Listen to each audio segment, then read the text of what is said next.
ಈ ಎಲ್ಲ ಇದರೊಳಗ ಕಿಟ್ಗಳು ಏನೇನು ಕೊಡ್ತಾರೆ, ಭಾರಿ ಭ್ರಷ್ಟಾಚಾರ ನಡೆದಿದೆ ಅಂತ 2025ರಿಂದ 25ವರೆಗೂ ಸತತವಾಗಿ 5 ವರ್ಷದಿಂದ ಮಾಧ್ಯಮಗಳಲ್ಲಿ ಮತ್ತು ಪತ್ರಿಕೆಗಳಲ್ಲಿ ಹರಿದಾಡುತ್ತೆ. ಈಗಿರ್ತಕ್ಕಂಥ ಸರ್ಕಾರ 2023 ಬಂದ ತಕ್ಷಣ ಹೇಳ್ತು, ಹಿಂದಿದ್ದಂಥ ಸರ್ಕಾರದ ಕಾರ್ಮಿಕ ಮಂತ್ರಿಗಳು ಭಾರಿ ಭ್ರಷ್ಟಾಚಾರ ಮಾಡಿದ್ದಾರೆ ಕನ್ನಡ ಕಾರ್ಮಿಕ ಕಲ್ಯಾಣ ಮಂಡಳಿಯೊಳಗ, ಅದು ನಾವು ತನಿಖೆಗೆ ಆದೇಶ ಮಾಡ್ತೀವಿ ಅಂತೀವಿ. ನಮ್ದು ಸ್ವಾಗತ ಇತ್ತು, ಎಲ್ಲ ಸಂಘಟನೆಯವ್ರದ್ದು, ಎಲ್ಲ ಟ್ರೇಡ್ ಯೂನಿಯನ್ರದ್ದು. ಆದ್ರೆ ಸರ್ಕಾರ ಮಾಡಲಿಲ್ಲ. ಯಾಕಂದ್ರೆ ಹಿಂದಿರ್ತಕ್ಕಂಥ ಕಾರ್ಮಿಕ ಮಂತ್ರಿಗಳು ಅವ್ರ ಹಿಂಭಾಗದಿಂದ ಈ ಸರ್ಕಾರದೊಳಗೆ ಪ್ರವೇಶ ಮಾಡಿರೋದ್ರಿಂದ ಆ ತನಿಖೆಗೆ ಆದೇಶ ಕೊಡಲಿಲ್ಲ. ನಮ್ಗೆ ಯಾವುದೇ ಸರ್ಕಾರ ಇರಲಿ, ನಮಗೆ ಕಾರ್ಮಿಕ ವಿರೋಧಿ ಆಚರಣೆ ಏನ್ ಮಾಡ್ತಾರ ಅದಕ್ಕೆ ನಾವು ಧಿಕ್ಕಾರ ಕೂಗ್ತೇವೆ.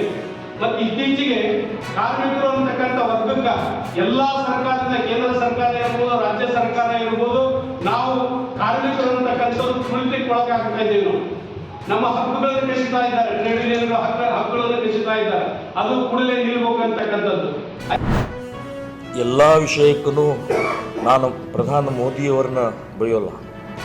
ಸಾಕಷ್ಟು ಸಾಧನೆಗಳು, ಸಾಕಷ್ಟು ನಮಗೆ ಅನುಕೂಲಗಳು ಈ ದೇಶಕ್ಕೆ, ಈ ಸಮಾಜಕ್ಕೆ ಮಾಡಿದಾರೋ. ಎಲ್ಲಿ ತಪ್ಪಾಗತ್ತೆ ಆ ತಪ್ಪನ್ನು ಹೇಳುವಂಥ ಧರ್ಮ ನಮ್ಮದು. ಇವತ್ತು ಪಾಕಿಸ್ತಾನ ಜೊತೆಗೆ ಹಾಕಿ ಆಟದ್ದು ಇದು ತಪ್ಪಿದು, ಅಕ್ಷಮ್ಯ ಅಪರಾಧ. ಇದು 370ನೇ ತೆಗೆದದ್ದು ವಿಧಿದ ಅರ್ಥ ಭಯೋತ್ಪಾದಕರನ್ನ ಮಟ್ಟ ಹಾಕಕ್ಕೆ, ಅರ್ಥ ಹಿಂದೂಗಳು ಹೊರ ಹೋದಂಥ ಹಿಂದೂಗಳನ್ನು ಒಳಗಡೆ ಅವ್ರನ್ನ ಪ್ರತಿಷ್ಠಾಪನೆ ಮಾಡೋಕ್ಕೆ ಅಂತನ್ನುವಂಥದ್ದು 370ನೇ ವಿಧಿ ನಮಗೆಲ್ಲರಿಗೂ ಅನಿಸಿತ್ತು. ಆದರೆ ಇವತ್ತಿನ ತನಕ 2019ರಲ್ಲಿ 370ನೇ ತೆಗೆದ್ರೆ ಇವಾಗ 6 ವರ್ಷ ಆಯ್ತಲ್ಲ. ಒಬ್ಬ ಹಿಂದೂ ಒಂದು ಕುಟುಂಬ ನೀವು ಹೋಗಿ ವಾಸ ಮಾಡಿ ನಾವಿದ್ದೀವಿ ಅಂತ ಹೇಳುವಂಥ ಧೈರ್ಯ ಇವತ್ತು ತೋರಿಸ್ಲಿಲ್ಲ. ಅದು ಬಿಡಿ, ಅಲ್ಲಿ ಅಲ್ಲೇ ಇದ್ದಾರೆ ಜಮ್ಮುದಲ್ಲಿ. ಒಬ್ಬ ಮಂತ್ರಿ ಹೋಗಿಲ್ಲ, ಒಬ್ಬ MLA ಹೋಗಿಲ್ಲ, MP ಹೋಗಿಲ್ಲ. ಯಾಕೆ? ನೀವು ಒಂದ್ಸಲ ಅಲ್ಲಿ ಹೋದಾಗ ಗೊತ್ತಾಗತ್ತೆ. ಸೊ ಇಂಥ ವಿಚಿತ್ರವಾದಂಥ ವರ್ತನೆ, ಇದನ್ನು ನಾವು ವಿರೋಧ ಮಾಡ್ತೇವೆ. ಇದು ತಪ್ಪೇ. ನಾನು ಉಳಿದೆಲ್ಲವನ್ನು ಕೂಡ ನಾವು ಅವ್ರು ಮಾಡಿದಂಥ ಕಾರ್ಯಕ್ಕೆ ನಮ್ಮ ಸಲ್ಯೂಟ್ ಇದೆ, ನಮ್ಮ ಅಭಿನಂದನೆಗಳಿದೆ, ನಮ್ಮ ಧನ್ಯವಾದ ಇದೆ ಅಂತನ್ನುವಂಥದ್ದು ಸ್ಪಷ್ಟವಾಗಿ ಹೇಳ್ತಾ ಇದ್ದೀನಿ. ತಪ್ಪು ತಪ್ಪೇ.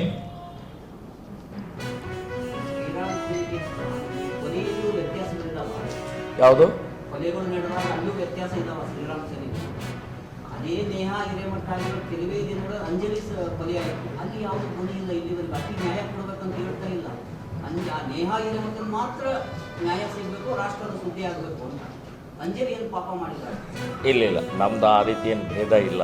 ನಾನು ಅಂಜಲಿ ಅವ್ರ ಕಡೆ ಹೋಗಿ ಭೇಟಿ ಕೊಟ್ಟು ಮಾತಾಡಿ ಅವ್ರಿಗೂ ನ್ಯಾಯ ಸಿಗಬೇಕು ಅಂತನ್ನುವಂಥದ್ದು ಹೇಳಿದ್ದೀನಿ.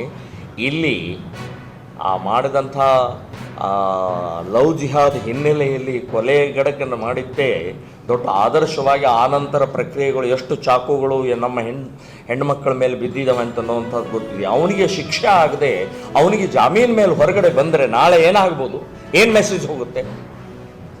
ಸೊ ಆ ಜಾಮೀನಿನ ಹಿನ್ನೆಲೆಯಲ್ಲಿ ಈ ವಿಷಯವನ್ನು ನಾನು ಹೇಳಿದ್ದೇನೆ ಅಷ್ಟೇ.